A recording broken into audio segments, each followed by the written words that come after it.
Bismillahirrahmanirrahim. Assalamualaikum warahmatullahi wabarakatuh. Oke, kita lanjutkan pembahasan mengenai farmakoekonomi. Pada pertemuan kali ini kita akan membahas tentang outcome research, gitu ya.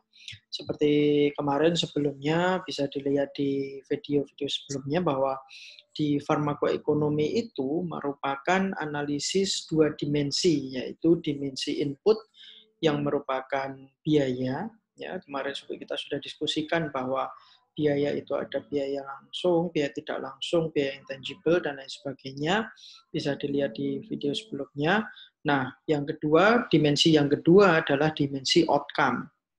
Ya, jadi kenapa ini disebut outcome research? Karena penelitian-penelitian yang dilakukan biasanya fokus terhadap pengukuran dari outcome suatu terapi atau outcome suatu implementasi dari teknologi kesehatan. Nah, outcome apa saja yang sering digunakan pada studi farmakoekonomi atau health economic evaluation gitu.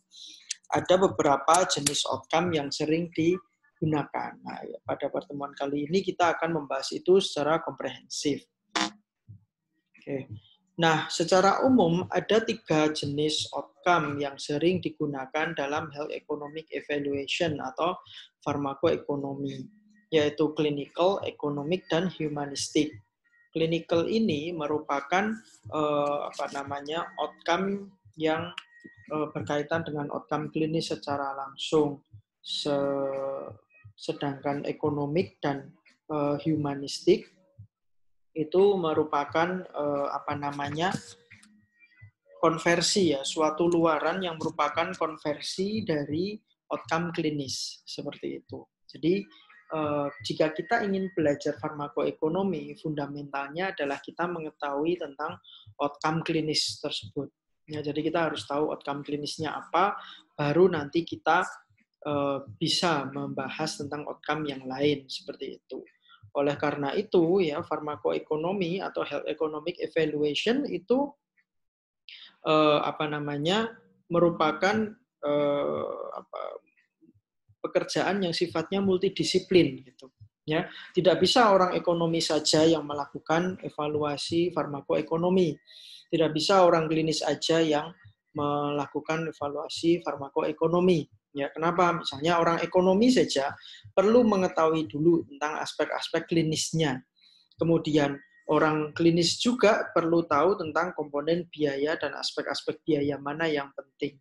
Nah, seorang health economics mempunyai kemampuan dasar untuk mengetahui keduanya, sehingga merupakan gabungan dari aspek klinis dan juga aspek ekonomi, seperti itu. Nah, kita pada pertemuan kali ini kita akan membahas aspek klinis itu seperti apa saja. Ya, tentunya ketika kita bicara di bidang kesehatan, bagi mahasiswa di Fakultas Farmasi atau mahasiswa bidang kesehatan yang lain, itu tentunya tidak asing dengan clinical outcomes. Misalnya apa? Ya, health technology itu kan menggambarkan kemarin kalau yang namanya analisis farmakoekonomi kan mengevaluasi suatu teknologi kesehatan kan gitu. Ya, teknologi kesehatan kemarin juga sudah kita diskusikan bisa berupa obat, bisa berupa teknologi pengobatan, bisa berupa program kesehatan, bisa berupa kebijakan kesehatan, bisa berupa alat-alat medis, bisa berupa strategi pencegahan ya, contohnya pap smear atau IVA atau HPV DNA untuk kanker serviks. Ya, artinya health technology itu adalah segala sesuatu yang akan kita evaluasi untuk selanjutnya akan kita putuskan apakah kita akan memilih health technology tersebut untuk diimplementasikan ke dalam sistem pelayanan kesehatan atau tidak, seperti itu. Ya, oke. Sekarang kita ambil antihipertensi. Contohnya adalah antihipertensi. Misalnya apa? Ketika misalnya ceritanya di dalam rumah sakit atau di formularium nasional itu sudah ada misalnya obat lisinopril ya yang sudah biasa digunakan sebagai obat antihipertensi pada pasien hipertensi, misalnya seperti itu. Nah, kemudian pertanyaan penelitiannya misalnya nih antihipertensi lain, misalnya apa? Misalnya propanolol misalnya atau golongan tiazid misalnya seperti itu. Nah, Oleh karena itu kan kita harus melihat pasien-pasien yang mendapatkan lisinopril, nasib klinisnya seperti apa.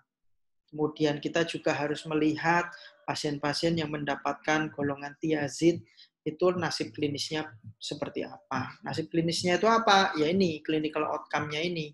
Nah, clinical outcome sendiri itu dibagi menjadi dua ya. Bisa intermediate, bisa endpoint outcomes.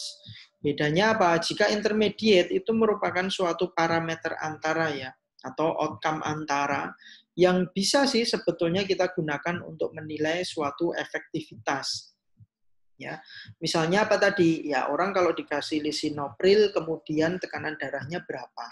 Dibandingkan dengan orang yang pakai tiazid, kan bisa dibandingkan dengan tekanan darahnya juga, diukur tekanan darahnya juga seberapa. Nah, apa namanya? Tekanan darah itu merupakan merupakan luaran antara yang mana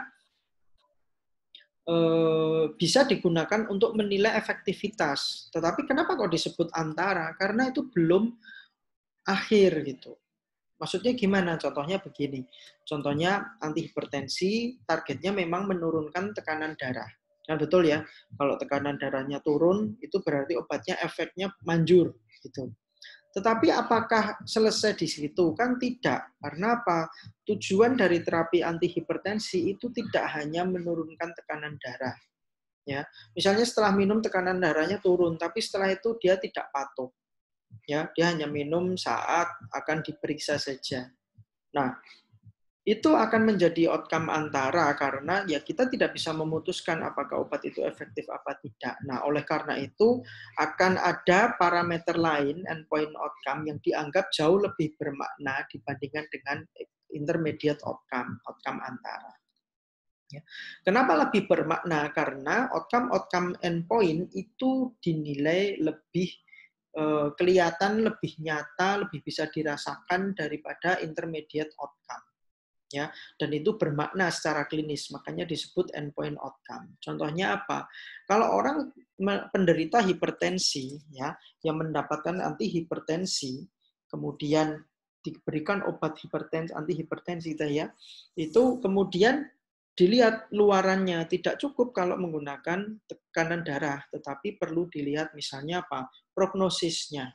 Prognosis adalah penyakit atau kondisi lanjutan yang mungkin dialami oleh suatu atau seorang pasien. Dalam hal ini, pasien hipertensi di masa depan kan punya risiko yang namanya stroke. Ya, pasien hipertensi kedepannya kan mungkin rentan terhadap kejadian stroke. Selain itu juga pasien hipertensi karena tekanan darahnya tinggi terus bisa mengalami serangan jantung. Kan? Atau bahkan meninggal karena serangan jantung atau karena hipertensi tadi. Ya, jadi Anda mungkin bisa membedakan ya antara intermediate outcome dan endpoint outcome. Intermediate outcome itu bisa menjadi parameter antara yang mana digunakan untuk menilai efektivitas, tetapi itu belum final. Ya, belum menarik gitu bagi klinisi. Ya kalau sudah tekanan darah turun kenapa?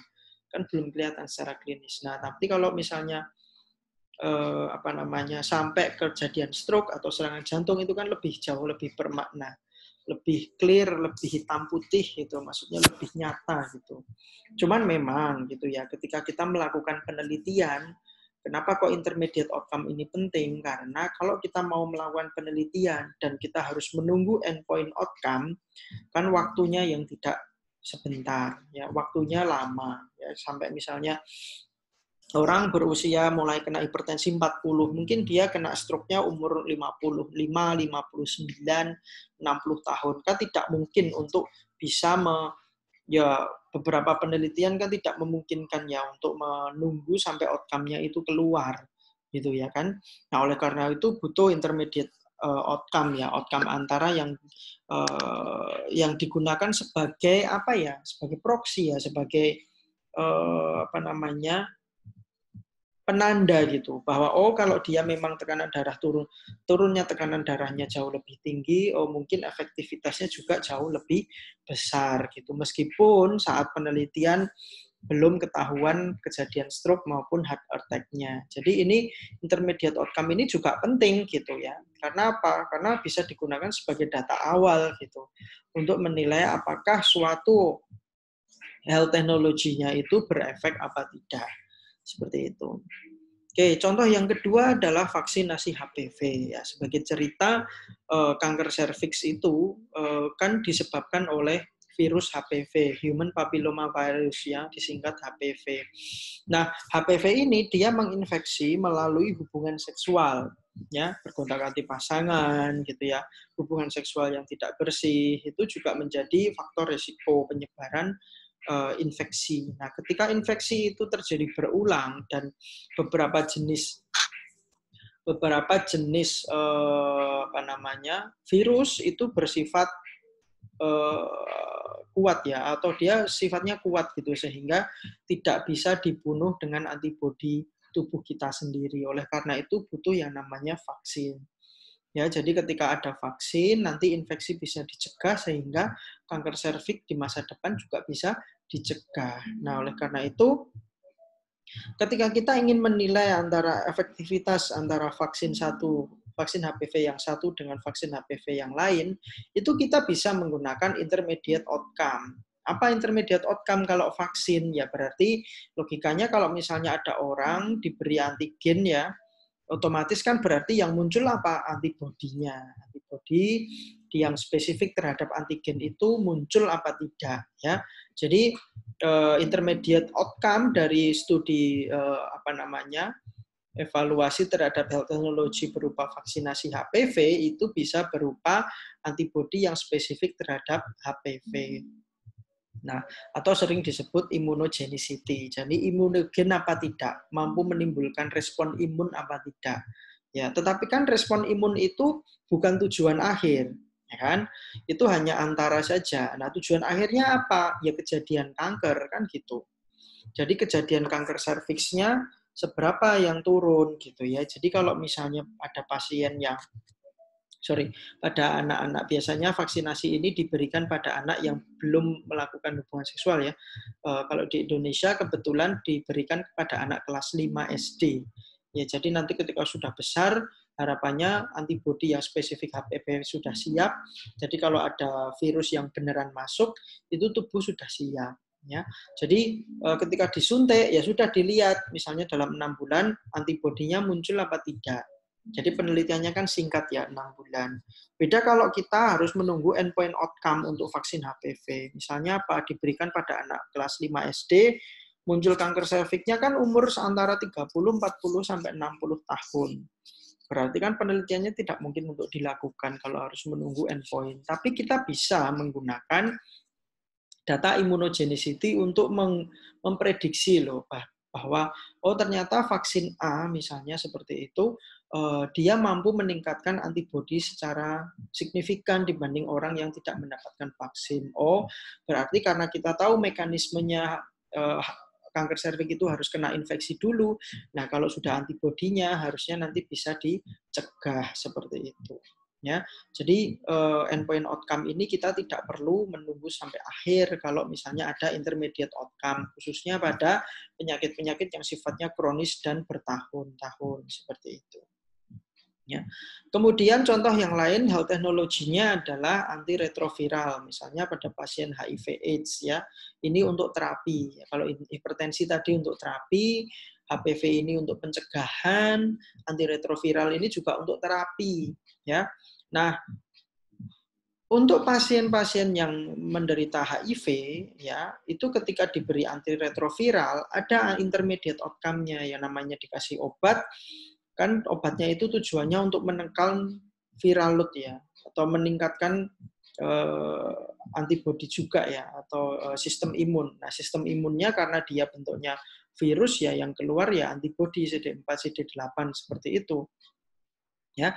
Nah, tapi kan itu bukan tujuan utama. Kalau misalnya dia tinggi tapi atau bisa tadi virusnya ya, viral load-nya ya, kadar virusnya itu di dalam tubuh seberapa tinggi. Nah, kalau misalnya seperti itu kan bukan tujuan akhir. Karena apa? Kan ada kalau HIV itu ada kadar-kadar tertentu yang mungkin dianggap bahwa dengan kadar sekian itu pasien tidak bisa menularkan karena viral load-nya terlalu rendah. Nah, seperti itu. Nah, oleh karena itu bisa menjadi intermediate outcome, baik kadar antibodi maupun viral load. Ya, tetapi yang menjadi tujuan akhir dari antiretroviral bukanlah itu, tetapi apa yang paling utama ya ada transmisi enggak gitu. Artinya apa? Ada pasien HIV baru enggak gitu. Ya. Kemudian kan itu lebih kelihatan ya, oh orang terinfeksi HIV misalnya seperti itu. Atau misalnya ada nggak kematian yang disebabkan oleh HIV/AIDS ya. Nah, itu itu jauh lebih bermakna secara klinis ya. Sehingga kita perlu mengevaluasi, membedakan antara intermediate dan endpoint outcome. Nah, contoh selanjutnya adalah analgetik. Analgetik ini kan obat yang sifatnya pendek ya, atau onsetnya pendek, bisa langsung kelihatan. Nah, kalau obat-obat seperti contohnya analgetik ini tidak perlu adanya intermediate outcome karena dalam jangka waktu yang sebentar saja kita sudah bisa mengukur efektivitasnya. Apa? Ya tentunya nyerinya hilang kan gitu. Jadi tidak perlu intermediate outcome, langsung endpoint outcome karena langsung bisa dievaluasi. Contoh yang bukan obat, yang bukan virus, yang bukan vaksin adalah program. Program apa? KB, keluarga berencana. Ya, pemerintah punya program keluarga berencana dikelola oleh BKKBN gitu ya. Itu mempunyai tujuan untuk menurunkan jumlah pertumbuhan penduduk, ya kan? Nah, oleh karena itu endpoint outcome dari family planning ini adalah birth rate atau angka kelahiran, ya. Pertumbuhan penduduknya seperti apa itu endpoint outcome. Tapi karena itu tujuannya luas, endpoint-nya itu baru diperoleh secara luas ya, seluruh Indonesia, ya mungkin kita bisa breakdown menjadi intermediate outcome. Apa? Ya, intermediate outcome-nya contohnya adalah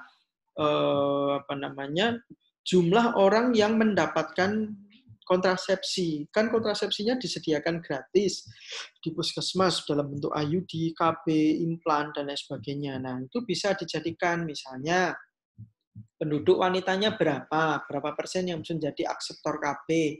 Nah, itu bisa menjadi parameter juga gitu bahwa ketika banyak orang yang menjadi akseptor KB, harapannya nanti di masa depan atau dalam 1-2 tahun ke depan pertumbuhan penduduk bisa turun seperti itu. Nah, ini adalah contoh nih clinical outcome yang bisa kelihatan. Jadi saya harap lebih familiar gitu ya mengenai clinical outcome khususnya tentang intermediate outcome dan juga endpoint outcome. Nah, kalau sudah intermediate outcome atau clinical outcome, kan kemarin juga waktu kita bahas tentang biaya, dari mana kita bisa mendapatkan data tersebut gitu. Ya, biasanya itu dalam mengukur suatu outcome itu dilakukan melalui penelitian atau survei.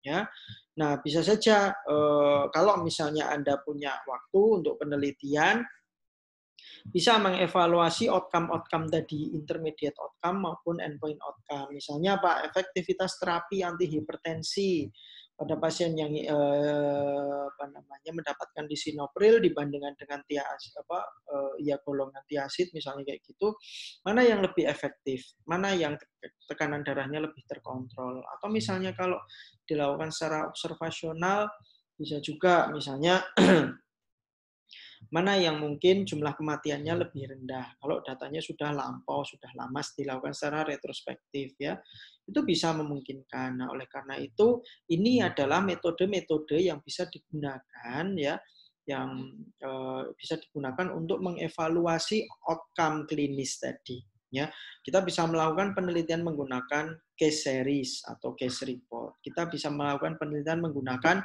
case control studies atau cohort, atau kalau misalnya kita punya grant yang besar, dana penelitian yang besar, mungkin ada kepentingan secara industri, itu bisa juga kita melakukan RCTs ya. Anda sebagai penanggung jawab penelitian menggunakan metode RCTs. Itu merupakan hal yang biasa menurut saya ya, karena penelitian-penelitian ini juga sudah banyak dilakukan.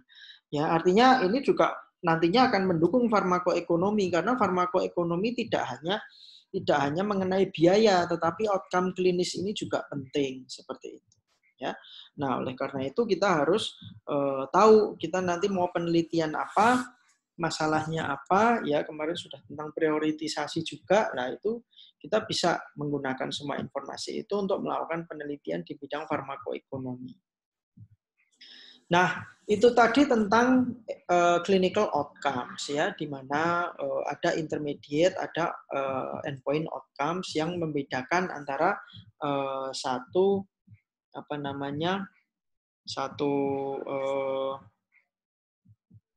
outcome dengan outcome yang lain. Nah, outcome yang kedua adalah economic outcome. Ya, outcome ekonomis. Kalau tadi ya misalnya kita bicara farmakoekonomi, awalnya ada obat diberikan kepada pasien, otomatis ada konsekuensi ekonomi yang menjadi input ya, data medis langsung dan lain sebagainya.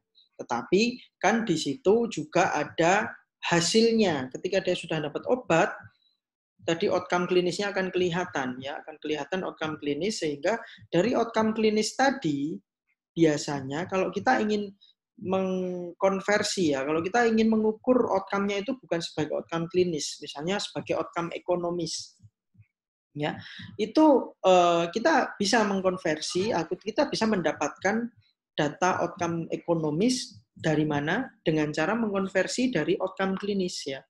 Makanya saya tadi bilang kalau misal kita belajar tentang farmakoekonomi atau belajar tentang atau kita menjadi individu yang aktif di penelitian kesehatan, otomatis kita harus tahu outcome klinis karena itu menjadi sumber dari pondasi mengenai data-data yang diperlukan selanjutnya ya. Entah nanti dijadikan outcome ekonomik atau outcome humanistik itu bisa asal kita tahu outcome klinisnya gitu kan.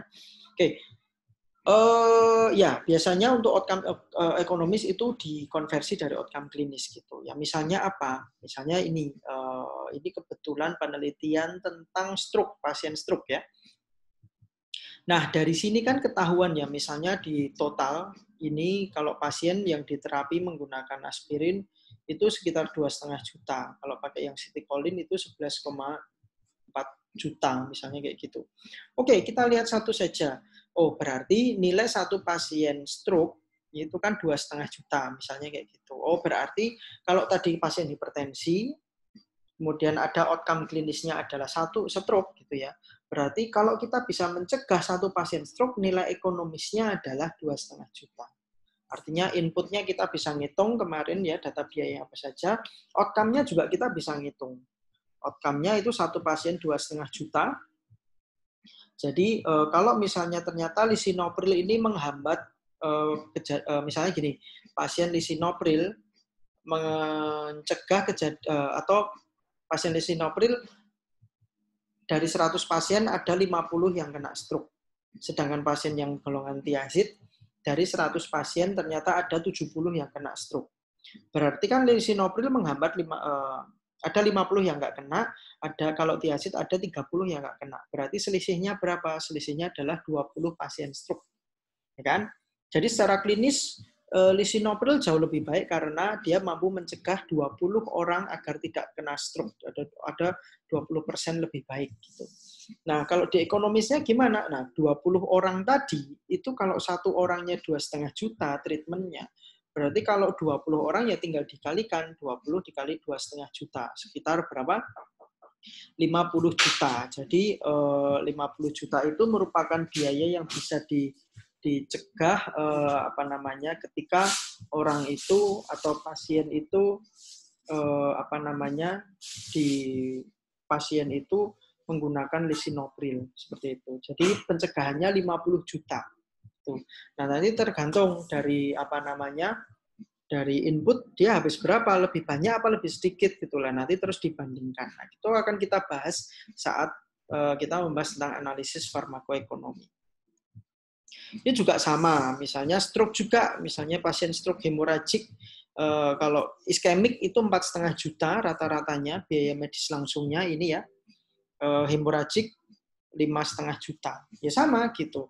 Misalnya tadi yang lisinopril dari 100 orang menghambat 50, menghambat lebih 20% lebih banyak, berarti dia bisa menghemat di masa depan 20. Dia iskemik apa hemoragik gitu. Yang misalnya iskemik ya berarti 20 kali 4,5 berarti 90 juta pencegahannya. Ya, jadi outcome ekonomisnya dia 90 juta lebih rendah daripada yang pakai thiazid misalnya kayak gitu, ya. Kalau misalnya yang thiazid tadi kan misalnya ini 4,5 juta aja dari 100 orang yang kena misalnya 70 orang tadi ya. Kalau 70 orang dikali 4,5 juta itu ada 315 juta ya. Tapi kalau misalnya yang lisinopril itu ada 50 orang yang kena dikali 4,5 juta itu hanya 225 juta. Ya, jadi biaya yang harus digunakan untuk mengobati pasien stroke di masa depan itu antara kalau yang thiazid 315, kalau yang lisinopril itu misalnya 225. Nah, selisih keduanya berapa? Oh, ternyata selisih keduanya adalah 90 juta. Seperti itu ya. Jadi itu outcome ekonomis ya, tetap dihitung dari outcome klinis seperti itu. Nah, ini contoh ilustrasi bagaimana kita mengkonversi gitu ya, satu pasien klinis itu dikonversi jadi ekonomis nilainya berapa berdasarkan penelitian dari orang lain seperti ini, atau Anda menghitung sendiri beban biayanya berapa gitu. Nah, itu tadi adalah dua outcome utama dalam studi farmakoekonomi. Yang ketiga adalah yang paling acceptable di mana-mana, yaitu menggunakan outcomes humanistik. Humanistik itu lebih komprehensif ya, tidak hanya mempertimbangkan klinis, tetapi mempertimbangkan keseluruhan. Ya, menilai manusia secara humanistik, secara utuh gitu. Nah, apa yang diukur pada luaran humanistik ini, ya, luaran humanistik ini yang diukur adalah ya quality adjusted life years. Apa itu? Quality adjusted life years itu adalah outcome di mana seseorang itu dinilai kualitas hidupnya dan durasi dia hidup. Ya, jadi ada dua parameter, yaitu durasi dia hidup dan juga kualitas hidupnya. Kalau kualitas hidup, skornya itu antara 0 sampai 1. Ya, kualitas hidup. Kalau durasi hidup itu kan satuannya tahun, ya kan? Nah, misalnya contohnya ini. Contohnya ada seorang pasien A, ya pasien A itu yang berwarna hijau, dia itu sehat paripurna sepanjang tahun, ya. Skornya 1, ya, sehat maksimal itu 1, dan dia ternyata umurnya 8 tahun lebih. Ya, umurnya 8 tahun.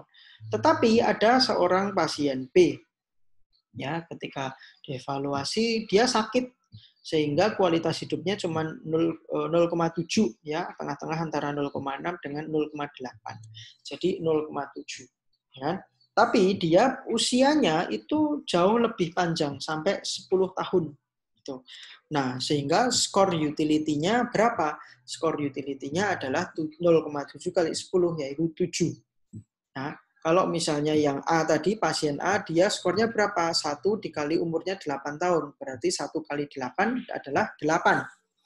Nah, kalau dilihat dari sini, nilai quality adjusted life years, ya, kualitas hidup, kalau diartikan dalam bahasa Indonesia kan, quality adjusted life years itu adalah kualitas hidup yang di-adjust, yang disesuaikan, ya, yang dibobotkan dengan life years, ya, lama hidup.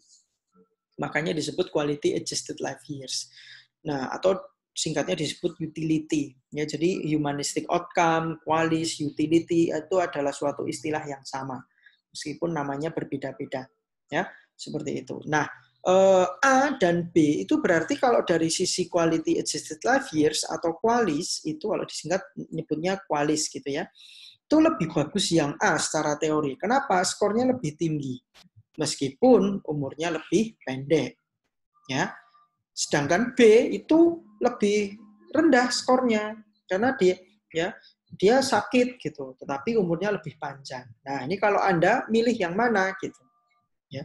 Apakah yang skornya 8 atau skornya 7 gitu, ya. Apakah yang umurnya pendek tapi sehat terus atau umurnya panjang tapi sakit gitu.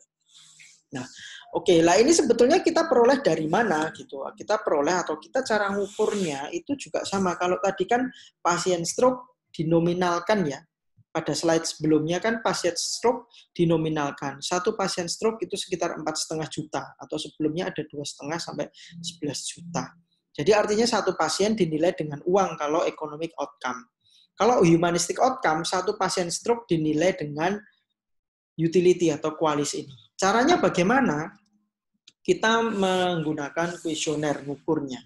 Ya, jadi ada beberapa kuesioner ya yang bisa kuesioner untuk mengukur kualitas hidup itu ada beberapa jenis, ada yang disease or conditioner spesifik. Jadi kuesioner-kuesioner yang hanya bisa digunakan pada kondisi tertentu, misalnya EORTC GLQ 30. Itu contoh kuesioner yang hanya bisa digunakan pada pasien kanker. Karena apa? Pertanyaan-pertanyaannya itu spesifik ya mengenai gejala-gejala yang dirasakan oleh pasien kanker. Nanti pas kuesioner untuk diabetes beda sendiri. Kuesioner untuk depresi beda sendiri. Kuesioner untuk gagal ginjal beda sendiri. Jadi disebut disease or condition specific questionnaire. Nah, kalau yang untuk mengukur EQ5D, untuk yang mengukur utility atau humanistic outcome itu contohnya adalah EQ5D. Ini namanya generic questionnaire. Artinya apa? Kuesioner ini generik, bisa digunakan untuk segala kondisi. Pasien stroke bisa, diabetes bisa, kanker bisa, apapun bisa menggunakan kuesioner ini. Karena pertanyaannya memang sangat umum, gitu ya. Pertanyaannya tidak spesifik mengenai kondisi gejala yang dirasakan oleh suatu penyakit. Ya, contohnya ada EQ5D atau SF6D, ya. Kalau SF36 itu generik juga, tetapi luas. Nggak bisa dikonversi menjadi utility. Tapi kalau yang SF6D itu bisa, hanya 6 pertanyaan. Saya ambil contoh EQ5D. EQ5D itu singkatannya adalah European Quality of Life 5 Dimension. 5 dimensi. Ya. Jadi E-nya European, Q-nya Quality of Life, 5-nya 5, D-nya Dimension. Apa itu? Itu ada 5 pertanyaan, ya, mobility, tentang mobilitas, pasien itu bisa mobile apa enggak. Kalau kita tanya mobilitas, artinya kan semua pasien juga bisa ditanyai, ya, pasien stroke bisa tanya mobilitas, diabetes bisa, gangren bisa, ya, kolesterol bisa, gagal ginjal bisa, ya, self care. Yang kedua self care, misalnya pasien bisa enggak merawat diri sendiri. Usual activities, work, study, housework, family, or leisure activities. Jalan-jalan bisa nggak? Pain, discomfort, nyeri, atau ketidaknyamanan. Semua juga bisa. Anxiety, depression, itu juga sama. Semuanya bisa ditanyai. Nah, jadi dari masing-masing pertanyaan itu ada grade-nya, 1-5. Ya, misalnya saya tidak punya masalah dengan berjalan. Saya punya sedikit masalah dengan berjalan. Saya punya masalah yang sedang berkaitan dengan berjalan, saya punya masalah yang berat untuk berjalan, dan saya tidak bisa berjalan. Nah, jadi misalnya Anda milih atau ada pasien milih nomor 2, berarti dia skornya 2.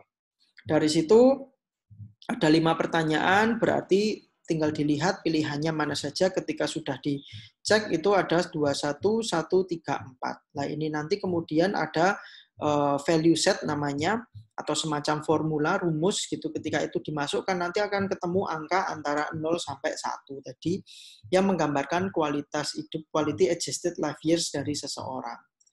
Nah, selain itu juga ada yang namanya value analog scale atau VAS. Di EQ5D itu juga pasien atau seseorang atau responden itu juga diminta untuk menilai kondisi dia sebetulnya berapa. Kalau 100 itu terbaik, 0 itu ya terburuk, kondisi Anda saat ini kondisi berapa. Ya, itu suruh menilai secara manual. Ya, nanti misalnya itu 77, oh berarti kondisi kesehatan Anda sekarang adalah 77. Nah, nanti kalau kita nggak bahas tentang VAS, value analog scale yang poin 77, tapi kita bahas yang 21134. Nah, ini akan menjadi dikonversi menjadi angka 0 sampai 1. Terus manfaatnya apa? Manfaatnya adalah ketika kita mengkonversi tadi clinical outcome, kan kita misalnya menanyai menggunakan alat kuesioner ini pada pasien stroke, ya kan? Tadi juga dari stroke diubah menjadi ekonomis. Dari apa? Dari biaya stroke yang dihabiskan ketika dia dirawat di rumah sakit. Besarnya berapa? 2,5, 4,5, 5,5 tadi ya. Ada angka-angkanya, Anda silakan dilihat, itu direct medical cost-nya. Nah, kalau ini itu juga sama, pasien stroke ditanyai kemudian keluar skornya antara 0 sampai 1. Misalnya nih 0,8 misalnya. Oh, berarti skor 1 pasien stroke itu adalah 0,8. Seperti itu. Ya, jadi nanti kita dari outcome klinis kita bisa mengubah outcome klinis tersebut menjadi outcome ekonomis maupun outcome humanistik sehingga kita bisa jadikan sebagai luaran dari suatu terapi yang akan kita evaluasi menggunakan farmakoekonomi. Jadi itulah tentang outcome klinis, tentang outcome research yang mengcover tentang outcome klinis, outcome ekonomis, dan outcome humanistik. Outcome klinis merupakan fondasi di mana outcome klinis ini akan dapat dikonversi menjadi outcome ekonomis maupun outcome humanistik ya. Kalau outcome klinis dilihat dari direct medical cost-nya minimal itu, kalau humanistik dikonversi menggunakan EQ5D. Seperti itu ya. Jadi begitu mengenai perkuliahan hari ini, pembahasan mengenai outcome research. Semoga ini bisa memperjelas gitu ya tentang apa yang dimaksud dengan farmakoekonomi, di mana inputnya adalah biaya, outcome-nya ada 3. Ya, seperti tadi. Oke, terima kasih. Mohon maaf jika ada kekurangan. Semoga bermanfaat. Jika ada pertanyaan bisa melalui komen maupun forum. Terima kasih. Assalamualaikum warahmatullahi wabarakatuh.